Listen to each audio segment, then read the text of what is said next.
I hope everyone had a meaningful Yom Kippur, and now it's time for Sukkot. My twins have a story for you. Once upon a time, there was a king, and he had a very large kingdom. He also had a daughter, and she was very beautiful and smart and had a lot of money because she was the princess, and everybody wanted to marry her. The princess came from all over the world to marry her. Finally, she chose one and moved away to the prince's kingdom. Prince's kingdom was far away. It was a full 30-day journey. He arrived there, the prince turned out to be a very bad person, and he was terribly mistreating the princess. In the meantime, the king missed his daughter. So he planned out a 61-day trip.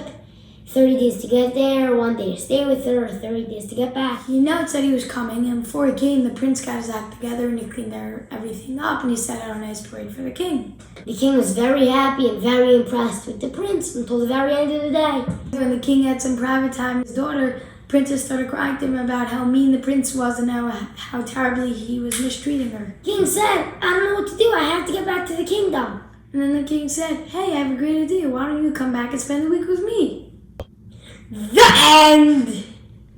Now don't start asking me questions about the story. Why didn't she divorce him? Why did the king's men beat him up? It's not a story, it's a parable from the rabbis. And it works as follows. The king is God. The princess is each of us. The evil prince is our Yetzer Hara, our evil inclination. It's always trying to convince us to do the wrong thing or not do the right thing. The one-day visit from the king is Yom Kippur.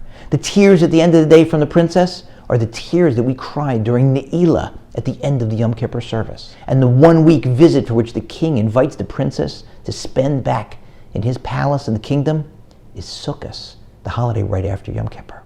But for the parable to work, that means that Sukkot is powerful enough that in a week plus spent in God's palace, so to speak, living out in the sukkah, you can gain the tactics necessary to coexist with the evil inclination for the entire rest of the year.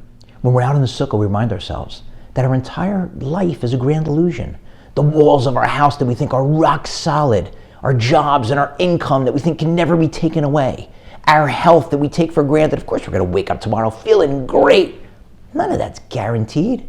It's all from God.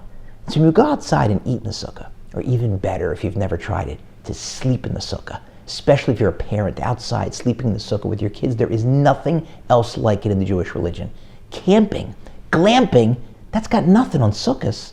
On Sukkot, you're glamping with God in His palace, reminding yourself that we are completely in His hands. Do that the right way for a week. Learn those lessons, think those thoughts. And you'll be able to square off afterwards with the evil inclination, saying, are you kidding me? You want me to go chase some fleeting pleasure instead of following God's rules for a meaningful, fulfilling life? You got to be kidding me. Take on somebody else, buddy. Good luck to all of us, and best wishes for a wonderful Sukkot.